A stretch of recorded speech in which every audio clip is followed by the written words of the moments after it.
செடி. நீர் எகிப்திலிருந்து ஒரு திராட்சைக் கொடியை கொண்டு வந்து ஜாதிகளை துரத்திவிட்டு அதை நாட்டினீர். சங்கீதம் 88. சேனைகளின் தேவனே திரும்பி வாரும். வானத்திலிருந்து கண்ணோக்கி பார்த்து இந்த திராட்சை செடியை விசாரித்தருளும். சங்கீதம் 80:14. நிறைவேறுதல். நான் மெய்யான திராட்சை செடி, என் பிதா திராட்சை தோட்டக்காரர்.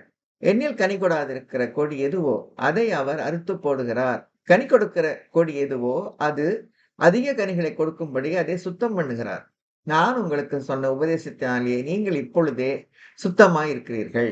என்னில் நிலைத்திருங்கள், நானும் உங்களில் நிலைத்திருப்பேன். கொடியானது திராட்சை செடியில் நிலைத்திராவிட்டால் அது தானாய் கனி கொடுக்க மாட்டாதது போல நீங்களும் என்னில் நிலைத்திராவிட்டால் கனி கொடுக்க மாட்டீர்கள். நானே திராட்சை செடி, நீங்கள் கொடிகள். ஒருவன் என்னிலும் நான் அவனிலும் நிலைத்திருந்தால் அவன் மிகுந்த கனிகளை கொடுப்பான். என்னை அல்லாமல் உங்களால் ஒன்றும் செய்யக்கூடாது. ஒருவன் என்னில் நிலைத்திராவிட்டால் வெளியே எரியுண்ட கொடியைப் போல அவன் எரியுண்டு உலர்ந்து போவான். அப்படிப்பட்டவளை சேர்த்து அக்கினியிலே போடுகிறார்கள், அவைகள் எரிந்து போம்.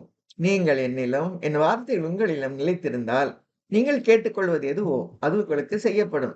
நீங்கள் மிகுந்த கனிகளை கொடுப்பதினால் என் பிதா மகிமைப்படுவார். எனக்கும் சீஷராய் இருப்பீர்கள்.